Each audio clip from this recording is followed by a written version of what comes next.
What is up, everybody? Welcome back to the Zac Clark Show.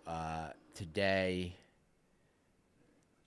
I am joined by Jay Devore. Jay works on the show. He's a co-host from time to time, and he's someone that's known me from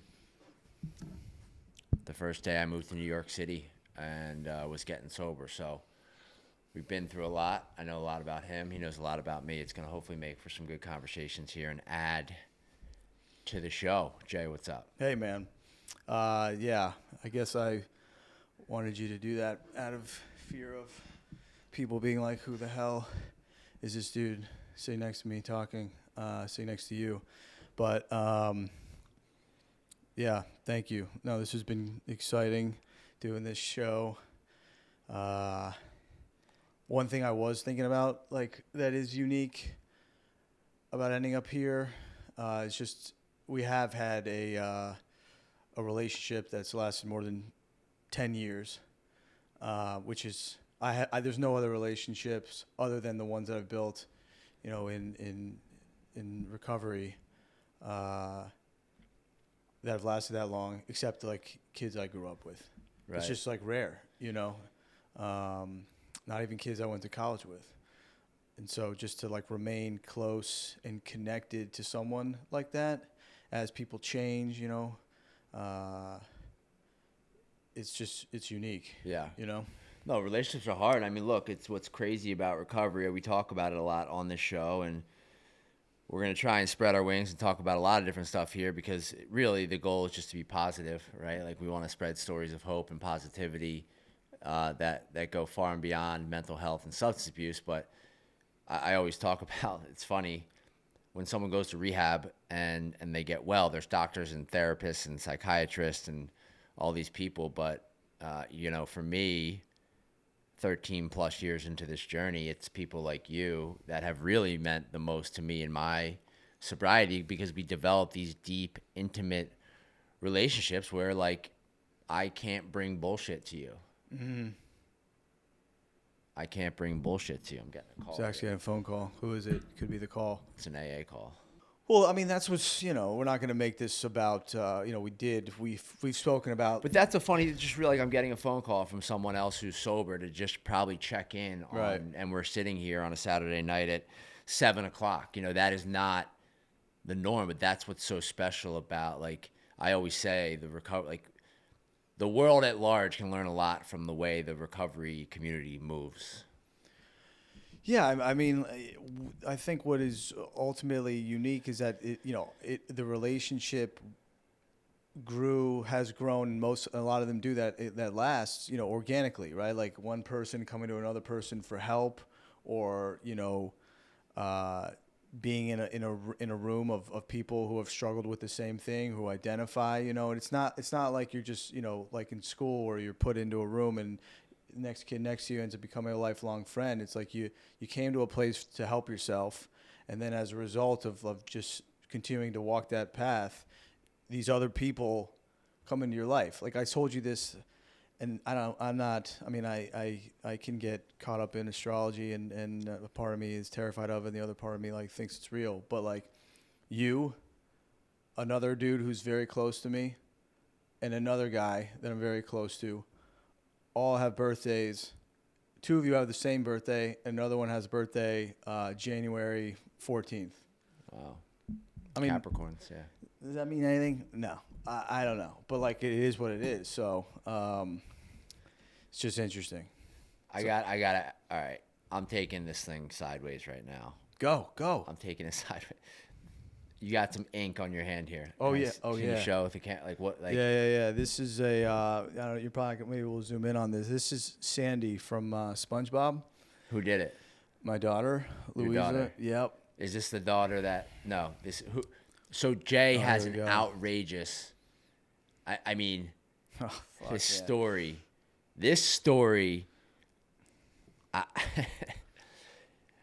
so Jay, how many kids do you have? Two kids. As a result of getting sober, the whole thing. So you have your first child, and everything goes normal. Yeah. Second child. My son, who's now 3.5. was born. So your wife is pregnant. Yes. Oh, you want me to pull it back and really? Yeah, like so your wife is 8 months pregnant. My wife, we're about a day before the due date, so everything she's gone full term. We're good to go. Middle of the night, she wakes up. She's having contractions. Not sure if they are the contractions, but she wants to call the doctor. So I obviously I've never. So contractions, when the contractions come, it's like time to go. Is that? Yeah, I mean, when you're, typically, like they will have, you can have contractions that aren't necessarily mean the baby's coming, but like when you're that close to, it's go time. That you don't know, and usually if they're within 5 minutes of each other, the doctor will say, come to the hospital. And you're living in New York City. You live in New York City, down on the lower, in the East Village area. East Village, okay. So we're there, and and so my wife goes and calls the doctor. And I'm not thinking anything. I'm getting ready to go, but it's normal. We went through the first one, everything worked out, and the doctor says go to the hospital. So I say, okay, great. I go get the car. The car's a couple blocks away. Parked on the street in New York City. Yeah, parked on the street a couple blocks away. What time of year is it? This is in March of 2021. It's 5 a.m. Oh my God. I go get the car. I'm walking to get the car. I'm not, I ran the last block. I don't know why I ran, but I ran the last block. I get the car. I bring it back. I park in front of our apartment. I go upstairs, and my wife is in excruciating pain. She's sweating. She's like, we need to go now. I'm like, okay, yeah, that's what we're doing. Right. So she gingerly starts walking towards the door to go downstairs. I go get my daughter who's sleeping. I pick her up and I get ready to take her. I'm not thinking anything other than no one else is there, so you got to grab your daughter. Yeah, your daughter has to come. Yeah, I grab my daughter. I get her a snack because it's the morning. She's waking up, and I'm carrying her downstairs. And I get outside on Bowery, and my wife Hannah is screaming. She's writhing in pain. She's screaming, he's coming, he's coming. I'm like, all right, great. Let's get in the car and go. I throw my daughter Louisa in the car, and my wife Hannah, she's like, no, he's coming now. Oh, my God. And she's on the phone. She hands me the phone. I didn't even know she was on the phone. She hands me the phone with EMS. I'm talking to this guy. He's like, sir, you need to get your wife, laying on her back because it sounds like the baby's coming. And somehow opened up the trunk. Hannah got into the trunk. SUV or a compact SUV. So okay. And he's like, you need to keep your hands by that area. And I'm thinking, why? Like I'm not like call me. I think I'm informed. I think I witnessed my first daughter's birth. I don't know why. So I get her. I get her into the. She gets into the back of the trunk, and is getting ready to go. And I see the baby's head. The crown of his head. So you're on the Bowery. We're on the Bowery in New York City at 5:30 in the morning. People are walking by, like glancing and keep it moving. Our neighbors who lived on the second floor heard her screaming, and they're at the window watching this happen. They don't have kids. They've never been through it, so they're just watching this. So I'm fucking freaking out, man. I Purelled my hands. My daughter doesn't know what's going on. She's sitting quietly, and all I could think was like, God damn, man, we just went to the doctors last week. There's so many doctor's appointments. Everything was done to the, dot the I, cross the T or whatever.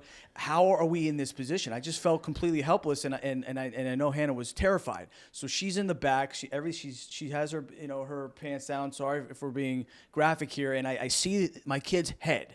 And I look out the window and I see an ambulance and a cop car go by. I'm not putting two and two together. I wave him down, and I look back in, and my son pops into my hand. Oh, my God.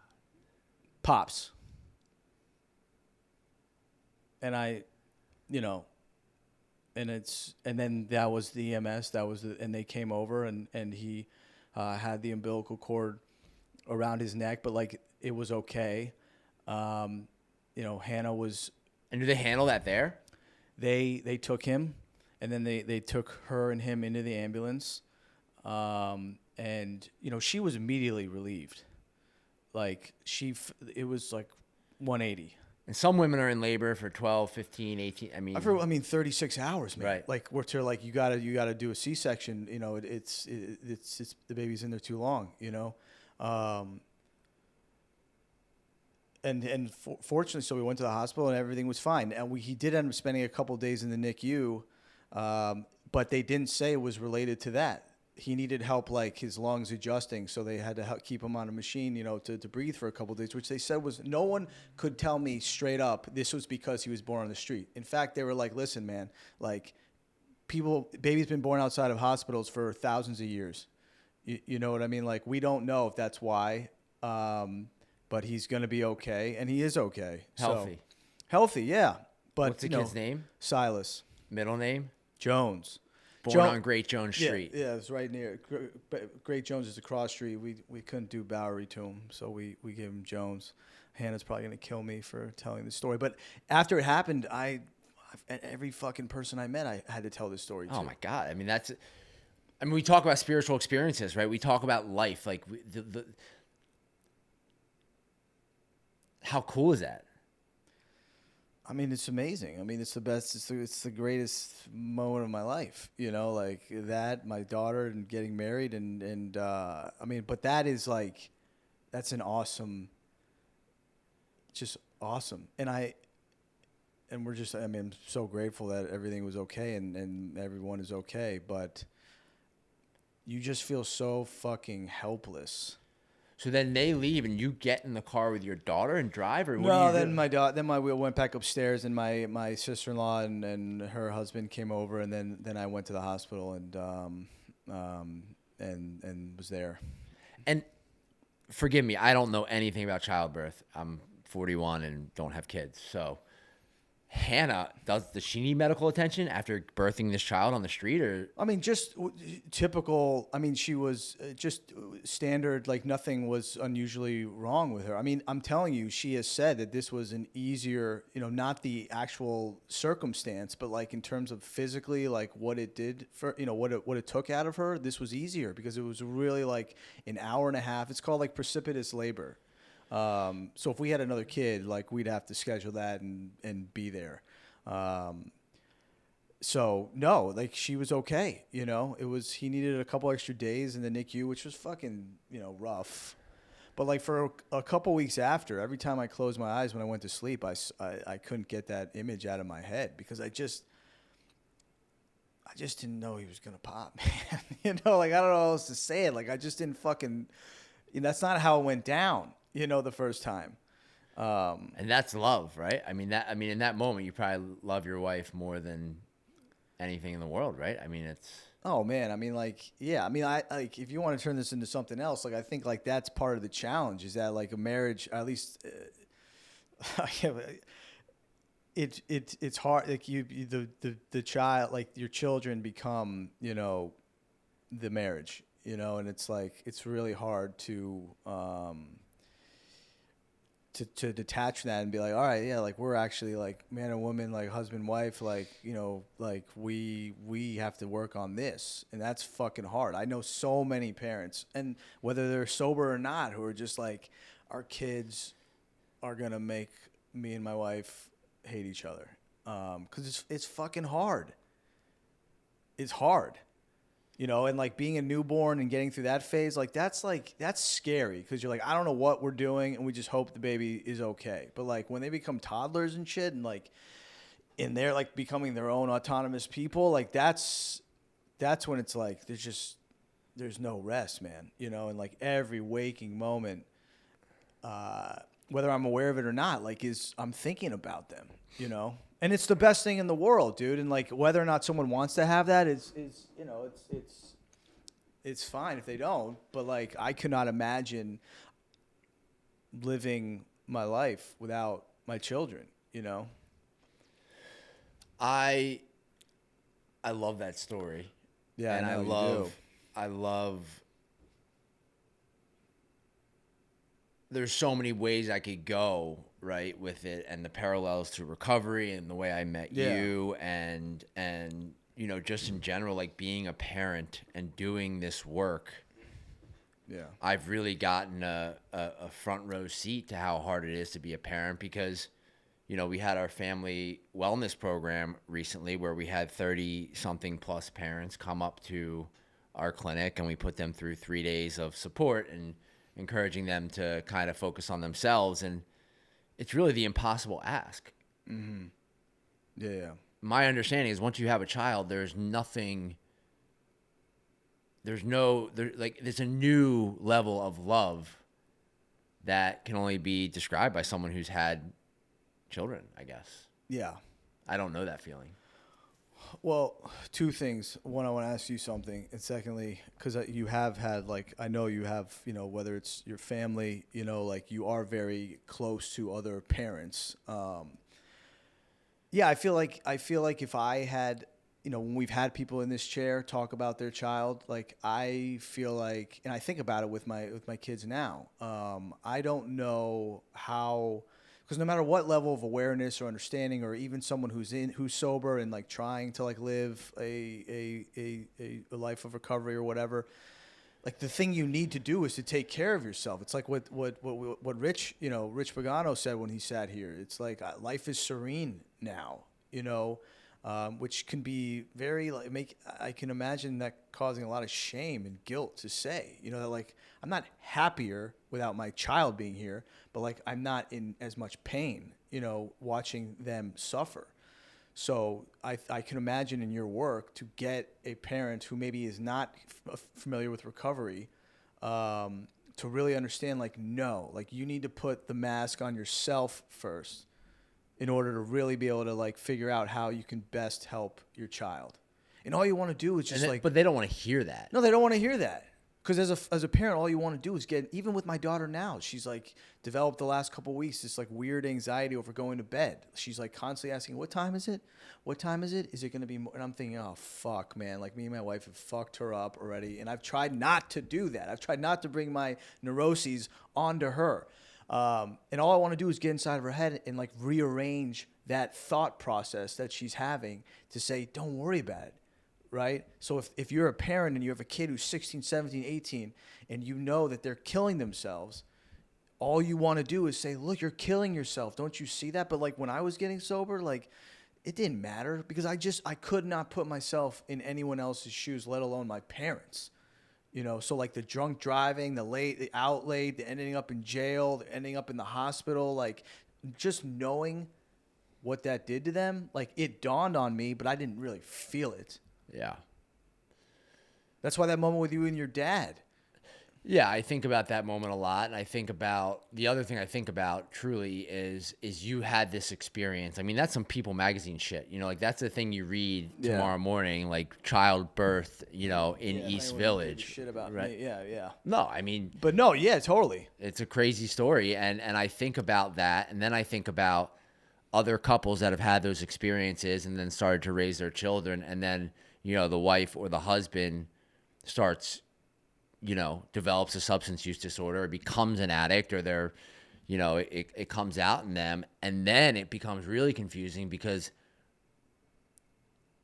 I get a lot of messages from wives whose husbands will not stop drinking. Yeah. And they have children. And they say, he doesn't care about his kids. Right. And I try to tell them, I'm certain he loves his kids. Right. Unless he's a sociopath. Like, I'm certain that he loves his kids. The pull of drugs and alcohol, the spiritual, physical, mental pull can be more powerful than the love of a child. And that's the crazy part about all this stuff. Yeah. No, man. I mean, like I go back to when we spoke with Harry Kunan, or talking about he has a kid who's a year old, and he's out running around looking for dope, and then goes home at night and basically confides into his baby. The only person he could tell that he's a fucking drug addict. Yeah. And it's not rational. You know what I mean? Like no one wants to hurt their family. Yeah. But years of behavior, it changed. Like, I really believe that one day we're gonna map out the brain and we're gonna really know exactly like what alcohol and drugs and like just what it created in our brain, that either, because I remember Doc McCormick saying this, that if drinking and using drugs, like it changes your brain chemistry, or someone who's predisposed to becoming an alcoholic or someone with a substance use disorder problem. Not everyone who is predisposed to becoming one does, but like someone may have a similar brain chemistry or brain makeup, because we see it. We see people who have some of the same personality traits, but like they're not going to whack down, 15 cigarettes after saying they're not smoking anymore, or they're not going to become use heroin or get addicted to opiates or whatever. So it's like, what's the difference? No, but there's behaviors that people use to numb out or not feel, or their coping mechanisms, if you will, that to some degree, like, does everyone have? Yeah. Does everyone have a little piece of this thing? And I just had it a lot worse than kind of like the common, and you had it a lot worse, and the people that we work with have it worse. And the landscape has changed. I mean, we were talking about this before. Yeah. When I got sober 13 and a half years ago, right, there was no THC gummies. Marijuana was not legalized. People weren't going and doing the ayahuasca trips. Right. And that's gotten confusing because people are very curious about not drinking. There's alternatives to not drinking. There's these THC drinks that people I know, they'll go out and they'll have these rather than a beer or a couple beers because they don't get hungover. And I don't know if it would have mattered for me. I don't think any of those things would have prevented me. I would have just gone to excess there too. Yeah. And that's the fear when someone in recovery starts to dabble in psychedelics or dabble in, certain things to go to sleep or however you want to put it. I think they're susceptible to end up abusing those things. For sure. I think the great thing, though, about choosing to either be sober or abstain or whatever you want to call it, is that it really can be a independent, decision made by that person. Because everybody does have different reactions to it and uses it in a different way. I mean, I think at some point, at least like when AA and these things really created, it was like bottom of the barrel, like I got a vodka bottle underneath my pillow, I'm blowing up my life, and that was undeniable. I think that like you would say that like your life got to that place, where you were things were blowing up around you. A lot of people that we know, like that we started to get sober with, it was undeniable, right? Like that's what got me in. Like I was like, I have to change or I really don't see a future. And like I had no reason on paper to think that way. But like I really had created that life for myself where like I couldn't imagine my life with it any longer, and I really couldn't imagine my life without it. And you didn't go to rehab, right? Someone you knew got sober and you called them and kind of started your journey that way, right? Yeah. I didn't know anyone. I didn't know anything about AA. I didn't know anything about 12 steps. I didn't know anyone who, I maybe knew one or two people went to rehab, and no one really I was connected with. And really, it was using drugs that really like made me realize that I had a problem with not only that, but alcohol. Yeah. I mean, I drank to get fucked up from the beginning. I always would share this when I blacked out at my bar mitzvah, man. you know what I mean? Like, that's not normal. What does that look like? I mean, you're just 14 years old, right? Or how? What's the age? 13. 13, blacked out, drunk. Did your parents know? Everybody, like all the, like a lot of the kids were getting drunk. I mean, like, it's terrible to say now and terrible to think about, but like it wasn't that unusual. I don't think anyone knew that I was, drinking the way that I was, and I didn't continue to drink that way for the next 5 years. I was an athlete. I was very focused on that, but I had this way of thinking that I've had with me since I was a little kid, and that's like what. I'm not saying everyone has to have. Yeah, but that. hoops was your drug. Yeah, I mean, but then I became very obsessed with playing basketball and like nonstop, and just had this dream or this fantasy of where of doing that, and so yeah, I like purposefully like wasn't going to drink or smoke or do anything, nothing. And I mean, that's such a great thing though for me, because that's when people say like, what's your biggest asset? My biggest asset is my sobriety and the fact that I have the brain that I have that's thinks the way that it thinks, because it actually helps me. Like it allows for my success in life, because I have the disease of more is what they call it. Right. And so no matter what it is, I want to be great at it. I want to succeed. I want to see other people succeed. Yeah. But was it like that for you? And that's a little bit of my drug now, like watching people get sober. Like, yeah, like watching people get well is there's that doesn't get old. And yeah, I think the thing that shifted for me is, if someone asks me for help and they like, you called that woman, yeah, it's amazing to me, like, these fucking people, and then I'll give them suggestions and they'll be, yeah, I'm good. And then they'll go on, behaving the way they behave for another however many years. Yeah. When the answer is right in front of them. Yeah.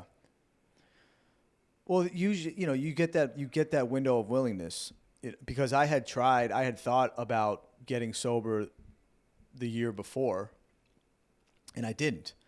But like the fact that this girl had sort of come back into my life and was the only person that I knew who'd gotten sober, and I felt comfortable enough to ask her to help me, and then she took me, into to a meeting in Soho, and that I went.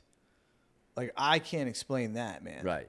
And I can't explain walking into a room with a bunch of fucking strangers talking about this shit that I felt like was just eating me up alive. Yeah, I mean, look, dude, a lot of people getting sober get hung up on the God word, and for me, if all I had to do was wrap my head around the word God being a part of whatever program that I'm working in order to stop this that's going on over here, like this chaos, this insanity, I'm good with that. But yeah, but you have to be but at least I had to be in a shitload of pain to be open to that, because I'm going to look for any reason to say no. Like, especially just because that's the way I was. Like, I wasn't someone, like, I would love to be at the party, but like I had to be drunk. Like, I liked being around people when I was around people, but the thought of going into social environments, a community of people, I repelled against that. I did not want, so other people might be different and really love the fact that now they're in a community of people doing something. That wasn't what I was looking for. But what happened was that being in those rooms, I felt better, and I started to hear stuff that like really made sense to me. Yeah, there's hope. There's hope there. And you identify though, but people read you, man. You don't even understand what you know. And that's the thing about, I think that's the thing about recovery, and that's the thing. And that's why you can help me and I can help you, because there's no time for the bullshit. The problem is the people trying to help me when I'm at my low point, unless they are sober themselves, so parents, family members, friends, they have no idea what the hell they're doing. I mean, dude, I remember, it's this whole idea that I'm fooling people. Yeah. And I guess kind of like I was. Yeah. Because the people trying to help me love me so much. I remember, it's funny, there was an Eagles game. So I can't remember if this was before I went to rehab the first time or after, but I had stayed up all night partying after an Eagles game, and I had used all the opiates that I had. So I was physically addicted to opiates, and once you hit that 4 to 6 hour without putting that in your body, you start to get physically sick, and it's a feeling you wouldn't wish on anyone. And I woke up on a Monday morning, and my wife at the time went to work, I remember, and I texted my buddy. I first tried to find a drug dealer, and no one was answering. So then I texted my buddy, Chris, and I said, dude, I'm hurting, like, but not hurting like drug sick. I'm like, I had this pain in my side, which I totally manufactured. There was nothing wrong with me. And I ended up going to the hospital and getting my gallbladder cut out just to get another couple days of opiates, like just to stay high. And I remember right before I went under to get the surgery, the doctor said to me, who was actually from my town, he said, "Do you know what you're doing today?" And I said, "Yeah, I'm getting my gallbladder cut out." And it was a perfect storm because the gallbladder really doesn't do much in the human body. There's no way to really test it. And so, like, my story worked, but there was no one in my life that called my bullshit. But dude, hold on. Your story worked. But did he know what he was doing, the doctor? I mean, like, whenever I've heard the story, the question I've always had is, like, how the fuck did you convince someone that you needed your gallbladder removed? Because there's no, my understanding, and a doctor might rip this up, there's no real test. I mean, you drink this drink, and they kind of, like, it goes through to see if it's working right. But if I'm sitting there, like, writhing in pain, they're going to take it out. They're just, I mean, you could go to the hospital now and say, That's fucking crazy, man. But anyway, it's crazy that you were willing to have, an organ removed. Is a gallbladder an organ? I don't know. Let's say I think so. It's crazy you were willing to have something like that removed to get high. And then, at that point were you like... It was normal. Normal. It was, this is just what I'm doing. Had to do it. Yep. It was the same as... In fact, stealing was it a ring win? out of my dad's top drawer and going and pawning it. It was the same as, taking the fantasy football money from my friends and stealing it all before the season was over and go spending it on drugs. Like, whatever the next move was that I had to make to get drugs, I was going to make it. Did you feel a little proud in some twisted way that you're like, man, I just fucking... Or were you so far down the scale that you were like, I'm not even... Yeah, I mean, like, it was... I'm not even thinking about this. I was proud, and then the doctor wrote me the script to go home, and it was Percocet 5 milligram, which wasn't enough for me. So I was like, this guy. And like, you're sitting there trying to, like, it's really bad. He's like, we don't send anyone home from this surgery with anything stronger than this. There was no Dilaudid being given to me. There was no Oxycontin. So it was wheels up the second I got out of there. And so I kind of did myself a disservice because I remember going home and what were your parents saying? What are they gonna say, man? Yeah. Plus, you're what? You're living below. You're with you're married. They're scared. Yeah. Oh, you're getting this like Yeah. sympathy. And with your wife, she understood. Yeah, man. Our lies work. Yeah. Like that. How are you not gonna what are you gonna tell me? You're not in pain. Yeah. You don't need the surgery. But at the same time, it's like it takes someone being like, something's not right here. Well, let me ask you about getting the marriage, though, man. Like I was living with a woman about a year before I got sober, and like every part of me knew that a relationship was not healthy. This was not going to work, and I just like kept going because I was too afraid to leave and didn't know how to do it. Before you got married or when you were married, like when did you know or did you know this relationship is not right? Well, it wasn't my choice. She left me. So in that during that whole time, I didn't have an experience where But were you if she didn't leave you, would you think and you got sober, you think you'd still be together? That's a question I can't answer. I have no idea. But did you ever think I've got to get the fuck out of this? No, because I was that was part of my story. That was part of my front, and she was lovely, so it's not. Yeah.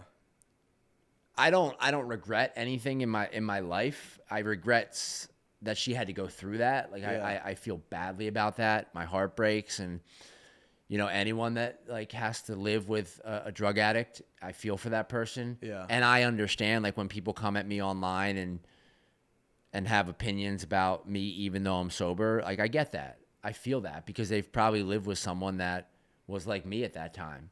And so there was never, dude, I wasn't thinking about girls. I wasn't thinking about women. I was thinking about one thing. Right. Getting high. Right. That's it, dude. Like, where am I getting my next one? Do you remember when? I mean, it was so fucking crazy, dude. But do you remember when you crossed that line? from like, it's progressive. You know, they talk about addiction being progressive. They talk about, you know, I always go back and forth with the language. I'm going to use addiction here. Like they talk, because I don't care. I'm an addict, right? Like stigmatize that, fine. But I know that this thing is progressive. Yeah. And that's why and that's why alcohol is so confusing to people. Right. Because alcohol is a very slow burn. You can keep it together with the booze for years. Yeah. I'm not that bad. Yeah. I'm going out. I'm hosting clients. I'm having 3, 4, 5 drinks a night. Yeah. But then those 3 or 4 or 5 turn into 8 or 9 or 10. And then it's all of a sudden like the thought creeps in that I'm going to have a sip in the morning because I don't feel well. Right. And then you realize, oh, I feel a little bit better. And all of a sudden you're drinking around the clock. With the pills and the drugs, for me, I'm grateful for that because it accelerated my body. They're more expensive than alcohol. Yeah. And, you know, I And not everyone, do you think that everyone, because for me, the same thing, like it was, you know, cocaine, like really made me realize that I was, you know, I had an addiction problem. But do you think for the person, not everyone is going to drink and have a problem with, be a problem drinker, have a problem with drinking and end up reaching for the pills or the drug, cocaine or any of the other shit, right? Well, people hold on to that like a badge of honor. I'm not an addict because I don't do drugs. That's like the biggest bullshit story I hear. But dude, you're having 15 drinks a night. Your wife wants to leave you. Your kids hate you. Yeah. And that's where you pray for the moment of clarity. Like you pray that that person has some ability to have 1 second of clarity to say, I don't want to live like this anymore. Right. And then that hopefully leads to treatment or whatever that looks like, the recovery process starts. Right. So what do you say, you know, I know we wanted to talk about, well, I wanted to talk about this, you know, kids, you know, especially with the THC, with the weed, who may never really develop a drinking problem because all this shit gets there way before that, and just sends you on a different path. But how does a kid who thinks he's using like his friends, but like it's starting to have consequences, how does that kid realize that he has a problem?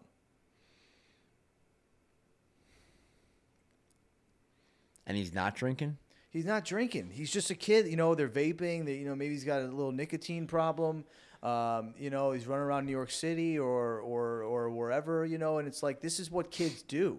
Yeah, I mean, look, dude, so like the State of the Union for me, like what I am really looking at right now and what I am seeing are 3 things. 1, nicotine's a problem, and I am guilty. I use it from time to time, you know, the Zyn stuff, like I don't know, man. And so what I know about nicotine is a drug.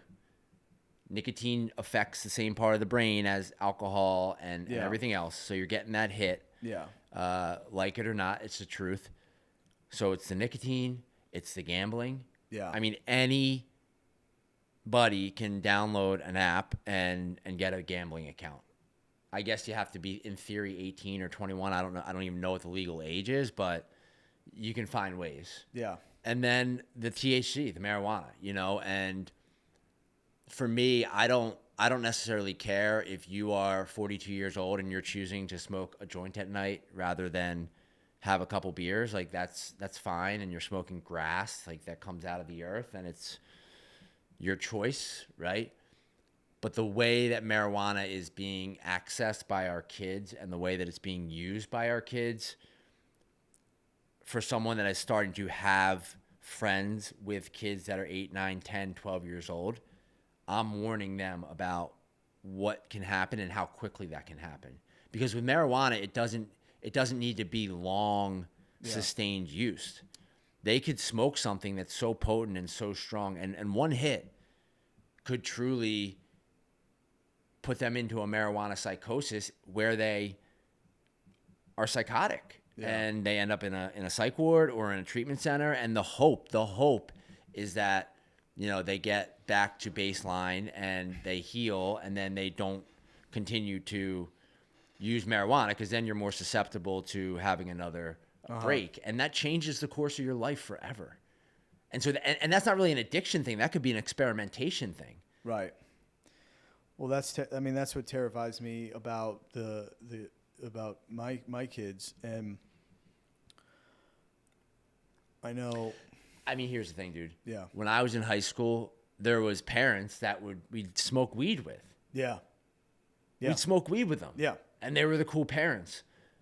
But the weed we were smoking was not the weed that is being smoked today. Right. And so for the parent out there that thinks it's fucking cool to get high with your kid, knock it off. It's not cool. Well, our parents said the same thing. They said the weed that you're smoking is not the weed that we smoked in the 60s and 70s. But, you know, it's definitely different today. And look, this I hear my wife in my head being like, this is pseudoscience bullshit, but I can't help but think the way we are and kids are attached to screens and the phones. Like, dude, I even know when I'm looking at an email and I'm waiting for an email, man, like if I'm really thinking about it, there's like a very subtle feeling that I'm going to get from reading that email that I want. And there are certain people who, if they email me, it's going to come because I'm like expecting something or it's good news or whatever. And I just see these kids on these phones. Forget about like, you know, the loneliness that we've talked about and the depression and anxiety rates that have gone up. I just feel like this shit is rewiring your brain. And I know there's been a lot about that. I mean, dude, look, we're chasing dopamine. But is that making... There's healthy dopamine and there's unhealthy dopamine. Like, I chase my dopamine in my life today. The healthy dopamine that I chase is through running, through meditation, through helping others, through going to Eagles games, to going to concerts, to playing golf and hitting a good shot. Like, all those things give me that childlike dopamine hit. Yeah. That we're all chasing. Yeah. The quick fix for me is to go eat a bunch of dessert or a couple zins in the top lip, you know, or whatever it is. The manufactured, processed dopamine chasing that I just can't afford. And then there's like a hangover from that shit. But when we were kids, man, that fix or that hit was subtler. And like when you were telling me about the email, I was thinking about like in class getting an A+ or getting a report card back that a paper back that you knew you did well on. Yeah. Like we all remember that feeling. Or like going home and knowing that you're going to go down the street to your friends and he's going to be out there and you're going to play. Like, but like what I feel like is that because we're aware of this as adults, this is happening to our kids who are just like, you know, in this thing on TikTok, on Instagram, whatever. And like their brains they don't have enough time. First of all, the brains aren't developed. Secondly, their brains are processing, you know, that hit, you know, at a much faster, more immediate way to where, and this is probably complete fucking bullshit, but like that may make them more susceptible to other things like substances or alcohol that does that at a fucking heavier, more accelerated rate. Well, if they're predisposed to it, they're predisposed to it. I mean, I think there's a genetic disposition to addiction, and I think there's a manufactured addiction. I think that both things can be true. But also what you're saying now, though, is that because of the way, like there was that story in New York where a couple people ordered a bad batch of cocaine laced with fentanyl and they died. Yeah. And this was like a woman. These were like, you know, white collar professionals who, you know, were high functioning in their lives and they all died. Right. So like that's the other scary part, is that you don't have to be a drug addict to be impacted in a devastating way. No, we're losing people younger, and we're losing people at an alarming rate in ways that we weren't losing people before. And it's very clear to me. It's very sad to me. The truth is no one really seems to care. I mean, like if you look at, I mean, I'm not going to go down the politics thing right now because I just don't feel like it. But, you know, when you talk about losing 100,000 people, okay, what are we really doing about it? You know, what are we really saying here, guys? Well, I mean, I don't know what we I don't know what we are, you know. And I had a thought when you were speaking, but I forgot it. No, I know, but like, Look, dude, back to your thing about the phones. Like, here's what I'll say. If you like, do I think kids should have phones? No, they shouldn't have phones. They should go to school and play. Yeah. They should go to middle school and play, and they should learn how to schedule rides or get to and from school. I hopped on a bike. I rode to school. I went in. But parents are feeding that because they're so. It's like we see with these parents that have sons or daughters that are addicts. They're addicted to knowing that their child is safe. Like why do kids have to have phones? Really, it all comes back to the parents, because the parents want to know, and they want to track their kid, and they want to know where they are at all times, because the world we're living in is scary as hell. Well, they did. I saw something the other day where it's like they gave kids a flip phone they said, you know, use this flip phone for 2 weeks, you know, and all the kids, I think they were like 13 to 17 years old. And like they were all game, but they were freaking out a little bit. And like one of the kids he went 48 hours without his phone, you know? And on one hand, this is like first world problems, because a lot of people have the ability to, you know, well, what I'm trying to say, what I really am trying to say is that there are a lot of people in this country that like, this is, to your safe thing, this is easier. Like, I know what my kid's doing. They're in their room on their phone. They're not out screwing around. I don't have the time to really like get them, or I don't have the time, or I don't have the money to get them into that after school thing, or like the other kids doing. You know, I got to get to work. I'm working a job. My husband's working a job. And it's just like putting them in front of the TV. And I struggle with this too with my kids, where it's like, it's fucking hard. And like, if they're sitting there watching the TV, they're going to be occupied. I get it, dude. I mean, I have 6 nieces and nephews. I see it, you know, and then I start to get like, come on, guys, like, let's go. And because for me, it's fun to be with them. This is their everyday life. Yeah. Right? Like, this is their everyday life. They like this. This is fun to them. This is their treat. You know, my treat growing. I mean, it's just sad to me that, and I think there's change that can be made, but it's, you know, the whole world is, I mean, it's just, you know, you talk about mental health, you talk about it in schools, you talk about it in sports, this thing with Mark Andrews. I mean, like, this guy on the Ravens, you know, that's why athletes We'll say it. I mean, Mark Andrews, he's a tight end on the Baltimore Ravens. There's a game last weekend. He fumbles in the third quarter when their team is driving down. His team's in the divisional round playing the Bills. And then on the last, you know, his team has this like miraculous drive to make it 27-25. Lamar Jackson, MVP, probably, calls Mark Andrews' number, and, you know, rolls out to the right side. Mark Andrews is open in the end zone. Jackson hits him in the chest, and he drops it, and the season's over. And not just is the season over, but an entire city is coming for his neck, you know, and this is why we need psychologists and mental health support in athletics, because that guy's been playing football his entire life. It's his entire identity. Right. He doesn't know how to process that, or maybe he does. Well, he did. He you know, he posted something, right, a very heartfelt, you know, a message on Instagram, and it was a beautiful thing that he said, you know, how he really thought about this, and it was devastating. And on one hand, I'm like, I totally get that guy is going through something, right? And on the other hand, I look at it like it's a fucking game.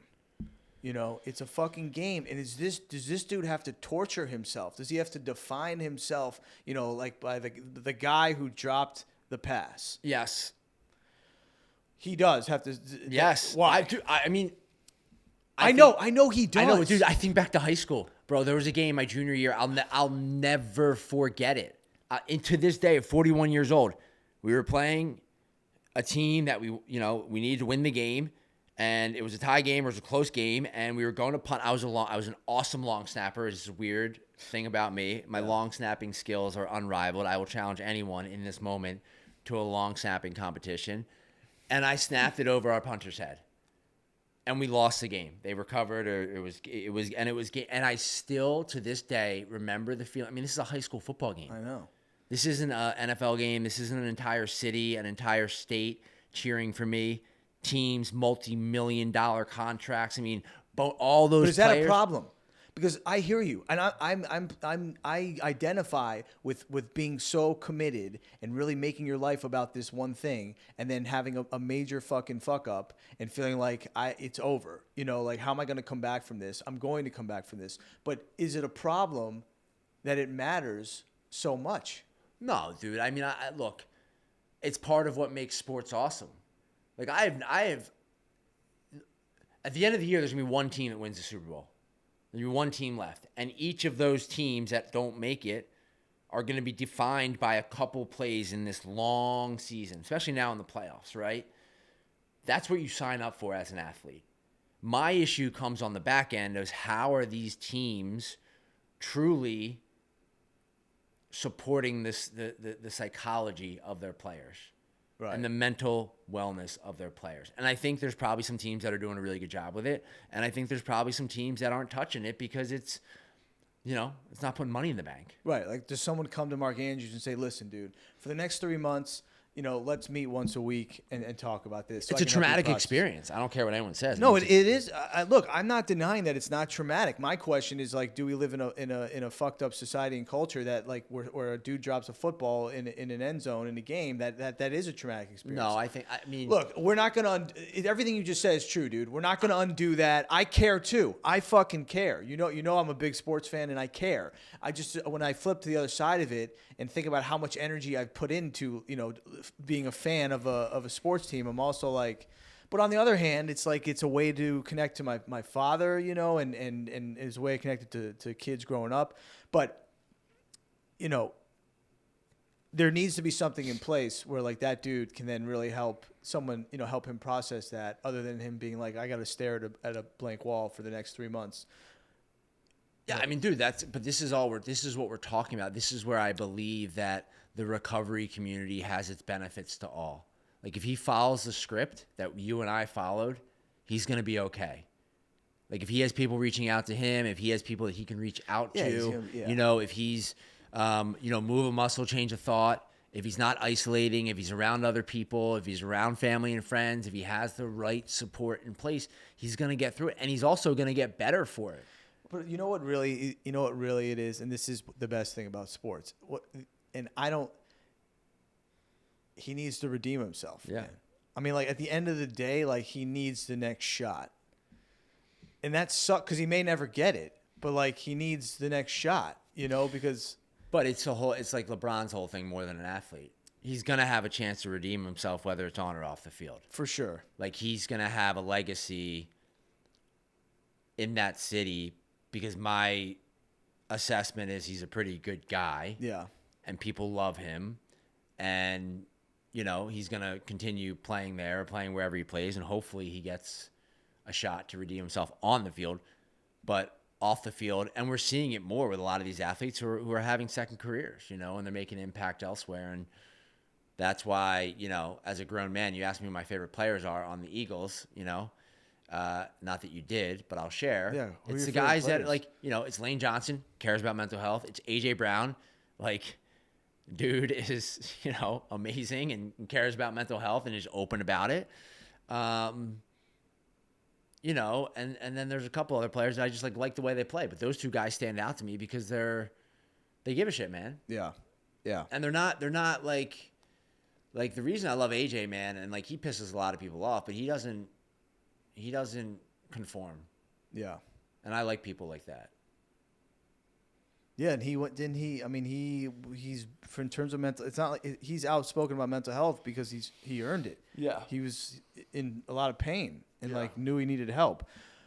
I know, let me go back to one thing though. I know we'll probably stop soon, because I'm just going off of, we have these conversations about alcohol and drugs and recovery and things like that. And then we will get, like, comments here and there being like, what about the people, dude, who can just go out and have a good time and not overanalyze the shit and have a drink and go home and do it again, which is like 95% of the fucking world. What about those people? And I think we run the risk, especially with, I shouldn't say we, but, like, in the sober curious, dry January, and this whole movement of wellness, of alienating other people into thinking if you're using drugs or you're drinking, like, you're not on our team, you know, and that's not it at all. Yeah, that's bullshit. Dude, the only way to quiet that is to hang out with people that know.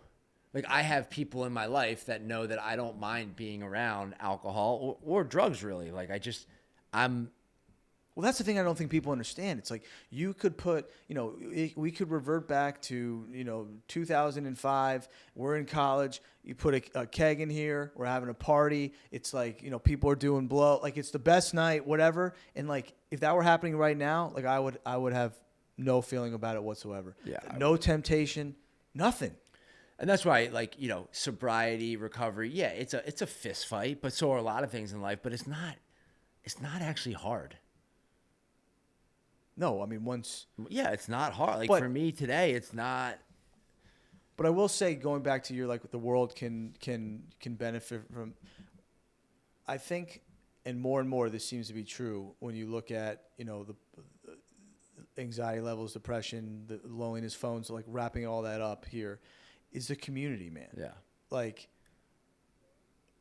there is a baked-in community with people who are trying to live this kind of life that it's hard to find somewhere else, especially as you get older, you know, into your 30s. Where are you going? I mean, that's why like all those dating apps and all that shit, like people are getting tired of those dating apps. Yeah. And these run clubs and, like, you know, singles events. And I saw this thing, this guy started in Paris or something about, like, you know, a dinner with five, where you sign up and you go sit and go to dinner with five strangers, right? And like, people are craving that sort of thing. And like with recovery, you come in and you find that there are people who know what you've been through, and it's like, how do you take that and like put it like everywhere else? Yeah. Because people want that. They really do. Well, we I need mean, that. You think about just the diversity in a meeting. You know, there's no race, religion. There's none of that. I mean, everyone is there for the same reason, and that's the great equalizer. Right. Which is so inspiring to me, having grown up in a place where there wasn't a lot of diversity. You know, Right. There just wasn't. I didn't pick that. Yeah. And now I've been in New York for 13 years, and my mind's been open to so many beautiful relationships from people all over the world that grew up a bunch of different ways. And that's a direct result of like being open-minded and in this recovery process. And that's why I always say the world can truly learn from the recovery community. Yeah. Because there's plenty of strong opinions in those rooms, Yeah. but there's a governing spirit that doesn't allow those conversations to enter in. And that's what's so cool about it, man. I mean, these run clubs, was that popular 5 years ago? No, that's COVID, and that's people wanting to meet people, and that's like running is having a moment. Running and golf are having their moments because COVID, that kind of, like, you know, social media, the whole thing. I mean, it's people. I was just on a run, and someone's on the West Side Highway with their phone out. You know, like, people are just. And I think that's a good thing. I think that's one of the beautiful things about social media. People are getting inspired to get out and move around and hopefully put the phones down. Right. You know, but this was good. I mean, I think these conversations are helpful. I mean, I do, you know. I want to ask you one last question. Yeah, it's though. fine. You can. I just, like, you know. Yeah, go ahead. You've been well, finish your thought. No, I'm good. Oh man, come on, dude. We talked a lot about, and I've wanted to ask you this, you know, going back to the kid thing, right? Because if you have gotten a periphery view of what it's like to be a parent, you know, you're 41. Does that impact your desire to want to have kids in a negative or positive way, or doesn't? Yeah, I don't. Kids, man. I mean, like, there's obviously the thing of, man, if I had a kid right now today, that kid would be 20 when I'm 61. You know, you start doing the math. Yeah. Right? I can tell you that I live a big, beautiful life right now. You know, part of the reason, like, through my 30s that I probably didn't have kids is because I was busy living. You know, I was busy living and building the business and doing all the things that I love doing, repairing relationships, you know, like all the things. and I feel very young, and I think there's a lot of ways to have kids. Yeah. Adopt, all the things. And so, did I always think that I would have kids? Yes. Has that changed? No. I just don't know if I'm sure of what that actually looks like. Right. And that's okay. Like that's actually, I mean. No, it's fine. I just was curious if like you were, your perspective was being colored. No, negative or I don't positive. think, dude. I don't think. The person that says like I don't want to bring a child into this world, like, okay, like they were saying the same shit 20 years ago. Yeah, it was just, I don't want to bring a child into what world? I mean, it's just the world we live in.